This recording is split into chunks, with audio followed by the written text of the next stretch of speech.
ये क्या कहना चाहेंगे, आज मकर संक्रांति का महापर्व है देशवासियों को। सबसे पहले तो प्रभात टाइम्स, मिथिलांचल और लोकपाल, मधुबनी हलचल चैनल को हमारी ओर से हार्दिक शुभकामना। यह मकर संक्रांति परंपरागत तौर पर बहुत पहले से हमारे देश में आयोजित होता रहा है। इस अवसर पर कुंभ का मेला भी लगता है। अभी प्रयागराज में ऐतिहासिक तौर पर कुंभ मेला लगा हुआ है। मकर संक्रांति में के अवसर पर हम लोग सूर्य की उपासना करते हैं। कहा जाता है कि सूर्य पुत्र शनिदेव को आशीर्भूत किया था भगवान सूर्य ने इस अवसर पर, इस तिथि को, और इसीलिए सूर्य की आराधना हम लोग करते हैं। सूर्य आराधना का पर्व है यह मकर संक्रांति। पितामह भीष्म प्रतीक्षारत थे 58 दिनों तक सरसज्जा पर लेटे हुए, और वो चाह रहे थे कि सूर्य उत्तरायण हो। तो आज के ही दिन से सूर्य उत्तरायण होगा। धनु से मकर में प्रवेश होता है सूर्य का आज के ही दिन से। और इस अवसर पर हमारे यहाँ परंपरा है चूड़ा दही खाना, ये खिचड़ी खाना। भारत के विभिन्न क्षेत्रों में इसे अलग अलग नाम से भी मनाया जाता है, जैसे लोहड़ी हुआ और अन्य जगह अन्य अन्य नाम से। हम लोगों के यहाँ मकर संक्रांति या तिल संक्रांति के तौर पर इसे देखते हैं। तिल की प्रधानता होती है इसमें, काला तिल। इसके वैज्ञानिक पहलू भी हैं। काला तिल गर्म होता है और उसमें फाइबर ज़्यादा पाया जाता है, तो शरीर के लिए विविध दृष्टिकोण से, चाहे कोलेस्ट्रॉल के लेवल को नियंत्रित रखना हो, शरीर को गर्म रखना हो, पाचन क्रिया को समृद्ध करना हो, इस दृष्टिकोण से तिल का ये सेवन किया जाता है। इस तिथि को या आज के बाद से लोग करेंगे लगातार।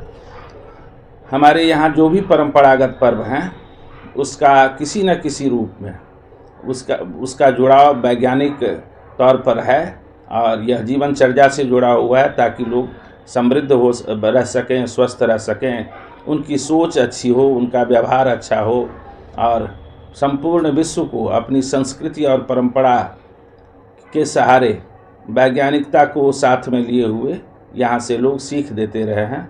यह हम इस अवसर पर समस्त देशवासियों को, जिलेवासियों को, प्रदेश के लोगों को, सभी तरह के लोगों को मैं हार्दिक शुभकामना व्यक्त करता हूँ। सर, रीजनल स्कूल के आप डायरेक्टर भी हैं, रीजनल स्कूल की तरफ से क्या कहेंगे?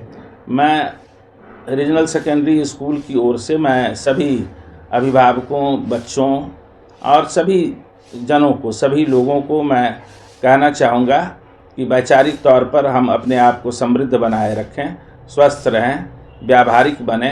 अभी शिक्षा का वास्तविक अर्थ ही है कि हम समाज में अपने आप को किस रूप में हम सिद्ध कर पा रहे हैं, तो बेहतर होने की दिशा में हम लोग बढ़ें। अभी तो अब बोर्ड की परीक्षाएं भी होगी, 10वीं बोर्ड की, 12वीं बोर्ड की, और यह समय थोड़ा सा ठंडा का है, तो आलस्य तो आता होगा बच्चों को भी। तो मैं चाहूँगा कि उनसे आग्रह करूं कि वो आलस्य को थोड़ा सा दूर हटाए रखें और अपनी पढ़ाई लिखाई को अनवरत ये जारी रखें, अपनी गहराई को मजबूत करें, क्वेश्चंस को पढ़ें, शॉर्ट आंसर, ये objective questions, short answer type questions को पहले वो तैयार कर लें, फिर लॉन्ग आंसर टाइप की ओर जाएं। पहले तो मिनिमम जो क्वालिफाइंग मार्क्स है उतना वो ले लें, फिर आगे की ओर बढ़ें। जो अच्छे बच्चे हैं निरंतर अभ्यास करते रहें ताकि एग्ज़ाम में वो अच्छा कर सकें। सर, ये जो पेरेंट्स आपके स्कूल में अपने बच्चे का एडमिशन कराना चाहते हैं, एडमिशन की क्या प्रक्रिया है और कब तक चलती रहेगी नए सेशन के लिए? नामांकन हमारे यहाँ सरस्वती पूजा के रोज़ से शुरू होगा। सरस्वती पूजा के रोज़ नामांकन शुल्क नहीं लिए जाएंगे। बहुत ही जिस तरह का यहाँ पेइंग इनकम वाले पेरेंट्स हैं उसी को ख्याल में रखते हुए यह विद्यालय, जनभावना को ध्यान में रखते हुए उन्हीं बच्चों के लिए यह विद्यालय है। अच्छे से अच्छे इनकम ग्रुप के बच्चे हों या लोअर इनकम ग्रुप के बच्चे हों, सबों के रीच में है हमारे यहाँ का जो ये फी स्ट्रक्चर है वो।